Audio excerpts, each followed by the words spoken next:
کیا نماز میں پاؤں ملانا اور آمین اونچی کہنا لازمی حصہ ہے نماز کا؟ سنت ہے، سنت ہے. صحیح بخاری میں ہے کہ نبی علیہ السلام فرمایا پاؤں سے، یعنی وہ انس بن مالک کہتے ہیں جب نبی علیہ السلام ہمیں کہتے ہیں نا صف سیدھی کرو، تو پاؤں سے پاؤں ہم ملا لیتے، کندھے سے یلزقو کے الفاظ ہیں، یعنی جوڑ لیتے، ملاب کر لیتے تھے، تو فزیکلی جوڑنا ہوتا ہے. آمین جو ہے نا اہل حدیث جو بہت زیادہ اونچی کہتے ہیں نا، یہ بھی تو غلط ہے نا.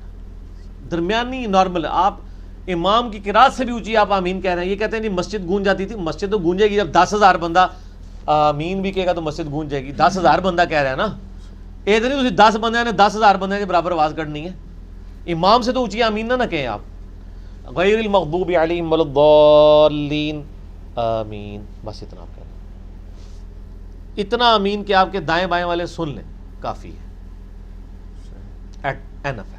حنفیوں کی مسجد میں جا کے جان بوجھ کے اونچی آمینیں کہنا اور پھر مولویوں کو آپ یعنی اپنے خلاف کرنا وہ غلط ہے.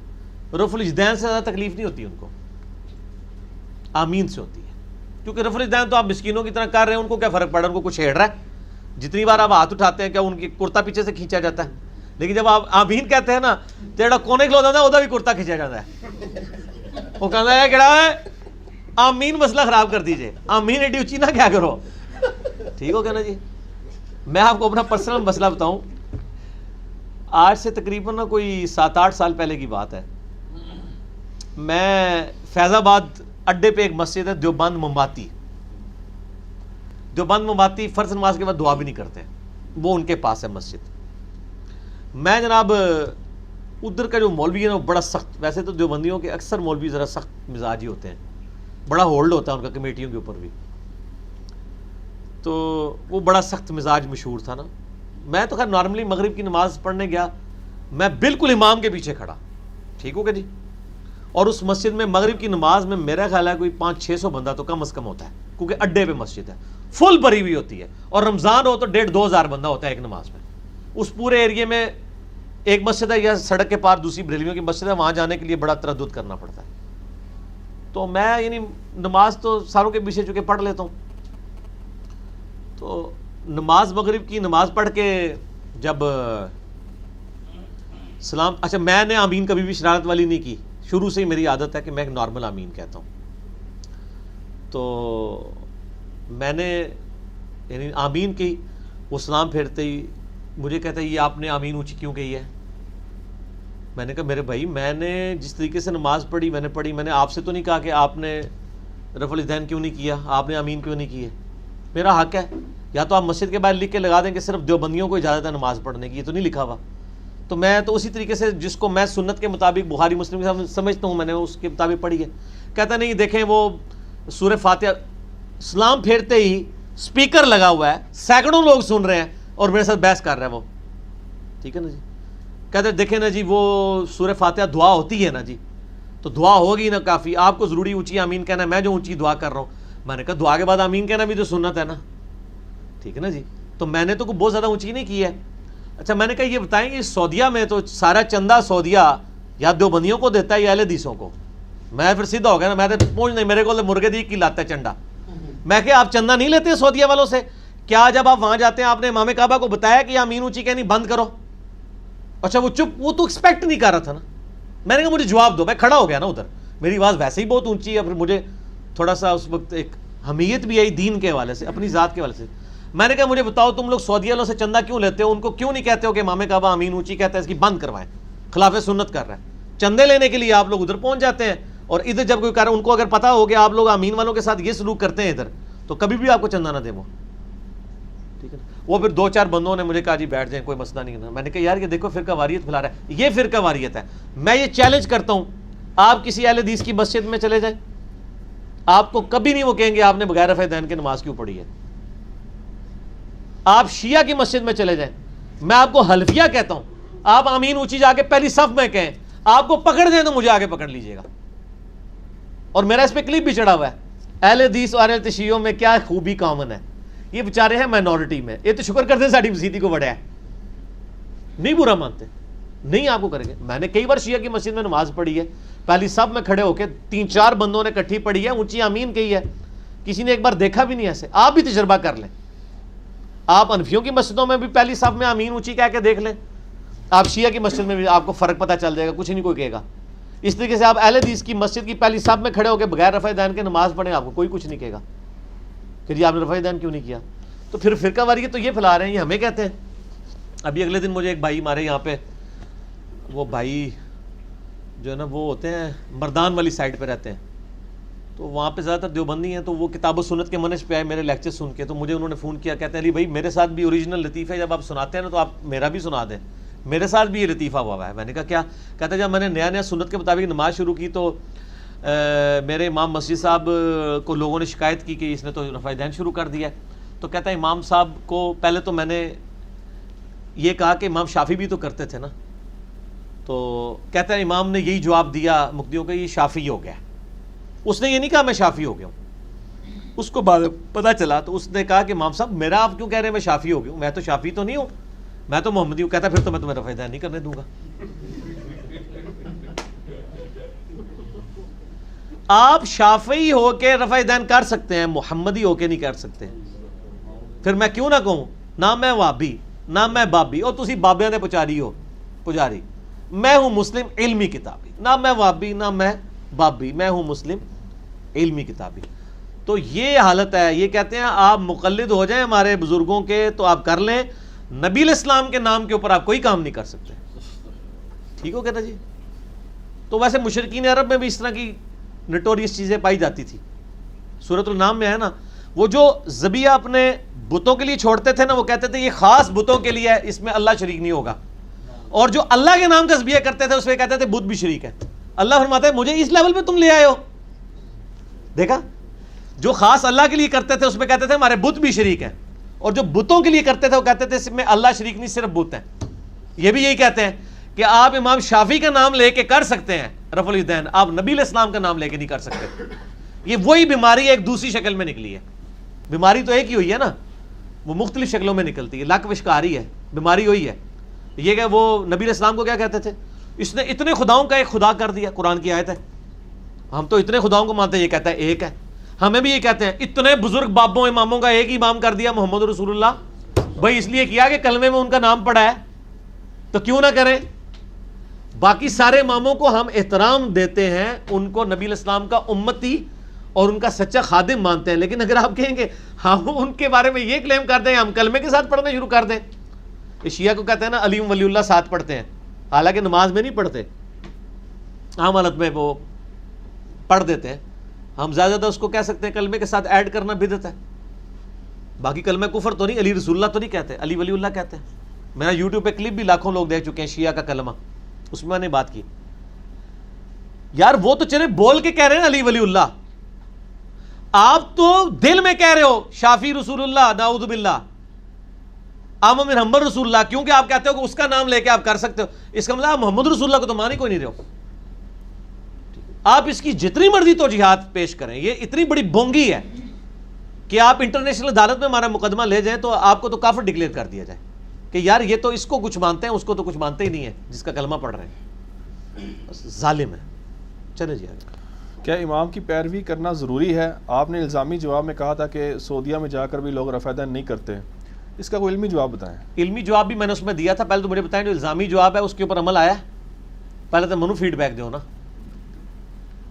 اگر نہیں آیا تو پھر انہی سے لیں. اس کا کیا جواب دیں گے؟ وہی ہمارا جواب ہوگا.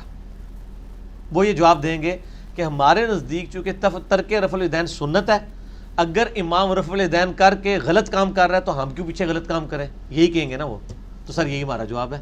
اب کس نے چیک کرنا ہے کہ کس کا دعویٰ صحیح ہے, تو بخاری مسلم کھول لیں. میں پھر بار بار وہ آپ کو لطیفہ سناؤں گا اوریجنل, کہ میرے پاس کچھ بریلوی آئے کچھ سال پہلے, بحث کرنے لگ پڑے, تو مجھے کہتے ہیں یہ آپ بزرگوں کو نہیں مانتے. میں نے کہا ہم تو بزرگوں کو مانتے ہیں, میرے بزرگ امام بخاری امام مسلم ہیں. وہ کہتے ہیں ہمارے بھی ہیں. میں نے کہا عثمان بھائی ذرا پڑھو نا بخاری مسلم اتوں, انہیں چیک کرنے ہیں. میں نے کہا میں بھی 2 رکعتیں پڑھتا ہوں, جس کی نماز بخاری مسلم کے مطابق ہوگی اس کے بزرگ بخاری مسلم. کہتے نہیں رہنے دیں, ٹھیک ہے نا. تو سر کچ کے دیکھ لو, فیتا مار لو. فیتے والا فیتے والا کلپ آیا ہے, وہ کیا اس کلپ کا کیا نام ہے؟ اختلاف امت ختم کروانے کا فارمولہ. ہم نے فارمولہ دے دیا. اختلاف امت کے لیے رحمت میں. ہاں, اختلاف امت کے لیے رحمت. ٹھیک ہو گیا نا.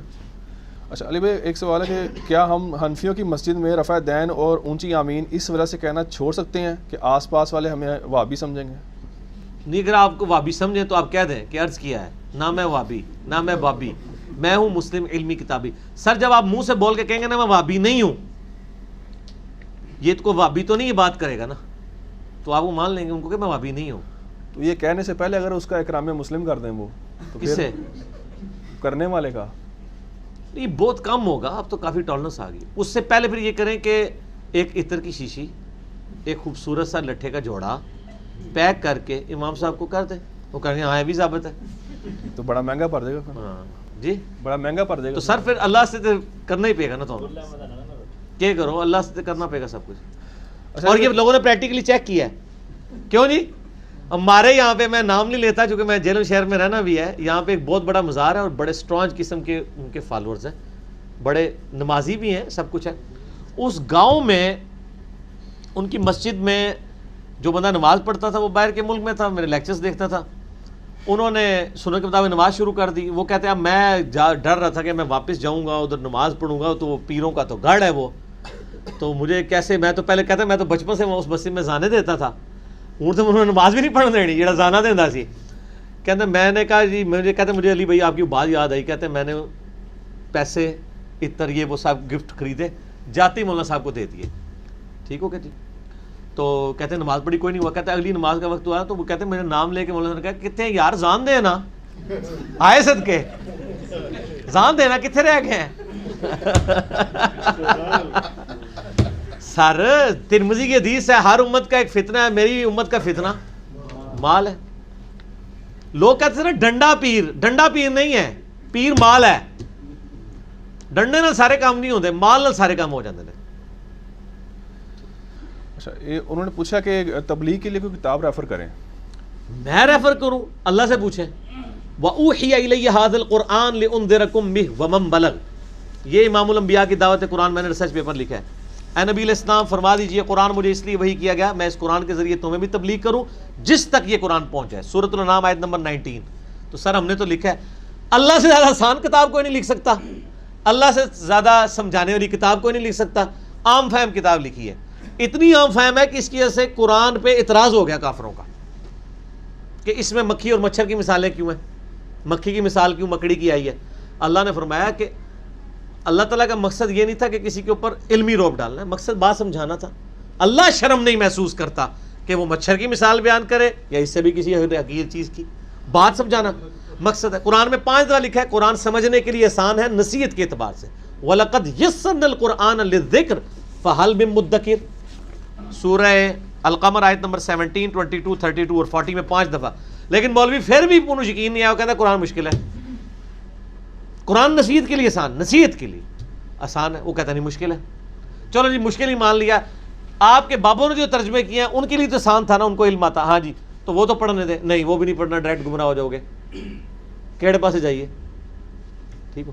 میں آپ کو بتاؤں مجھے بڑا دکھ ہوا، میں میری تبلیغی جماعت سے بڑی محبت کرتا ہوں، میں پروموٹ کرتا ہوں، لیکن یہ ان میں خرابی ہے. اس حوالے سے میں کہتا ہوں فضائل مال کی جگہ وہ قرآن سے تبلیغ کریں. جیسا کہ عرب ملکوں میں ریاض الصالحین سے درس دیتے ہیں، وہ وہاں نہیں فضائل مال کھولتے. ریاض الصالحین مشکات کی پیرلل ایک کتاب ہے امام نووی کی جو مشکات سے پہلے لکھی گئی ہے، اس میں اسی طریقے سے حدیثیں انٹلیکچوئل فارم میں جوڑی گئی ہیں. میں رائے ونڈ گیا 2007 کے اجتماع کی بات ہے، نومبر 2007 میں اجتماع آیا تھا رائے ونڈ کا. میرا یعنی اس وقت نیا میں گمراہی کی طرف جا رہا تھا، بریکٹ والی، تو تحقیق کر رہا تھا. تو میں نے یعنی ان کے مکتبے کے اوپر گیا، وہاں میں نے دیکھا فضائل صدقات پڑھی ہے، فضائل اعمال پڑھی ہوئی ہے، فضائل حج پڑھی ہوئی ہے، حکایات صحابہ پڑھی ہوئی ہے. حیات صحابہ، حکایات صحابہ تو وہ چیپٹر ہے فضائل مال کا. اچھا یہ 4-5 کتابیں اور کوئی کتاب نہیں. قرآن پڑھا ہوا ہے بغیر ترجمے والا، جوڑا کسی سے کام نہیں. اصلاح تو وہی حاصل کرے گا جس کو سمجھ آئے، اللہ یہ کہ جس کو عربی آتی ہو. اچھا میں نے اس کو کہا ترجمے والا قرآن ہے؟ کہتا ہے نہیں جی ترجمے والا قرآن نہیں ہے.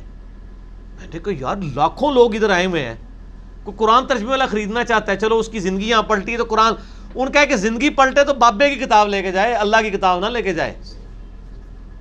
اگلی بات سنیں، میں نے کہا کیوں نہیں؟ ان کا حضرات فرماتے ہیں کہ ترجمے والا قرآن رکھنے سے اختلاف پیدا ہوتا ہے۔ انا للہ و انا الیہ راجعون، کیونکہ لوگ کہیں گے یہ فلانے فرقے کا۔ میں نے کہا یار سارے فرقوں کا رکھ لو آپ، اگر کوئی بریلوی آتا ہے اس کو اپنا، جس طرح ہم بھی حوصلہ کرتے ہیں نا، بریلویوں کا پڑھو، بریلوی حمزہ بریلوی کا پڑھ لو، دیوبندی اشرف تھانوی کا پڑھ لو، اہل حدیث جوناگڑھی کا پڑھ لو، شیعہ جو ہے سید فرمان علی شاہ کا پڑھ لو، آپ بھی جرت کریں۔ چلو کچھ نہیں کرنا، اشرف تھانوی کا تو رکھو نا، زیادہ تر تو دیوبندی ہیں، ان کو اشرف تھانوی سے زیادہ کوئی اختلاف نہیں ہے نا۔ نہیں، ابھی بھی اگر جرت ہے آپ میں سے کوئی رکھوا کے بتا دے وہاں پہ، تو پھر میں کیوں نہ کہوں کہ نہ میں وابی نہ میں بابی، میں ہوں مسلم علمی کتابی۔ ایک بار جھوم کے کہہ دو، سموسہ کھا کے کہہ دو، اور اینو بند کر دو میں سموسہ کھا لوں، ٹھیک ہو گیا جی۔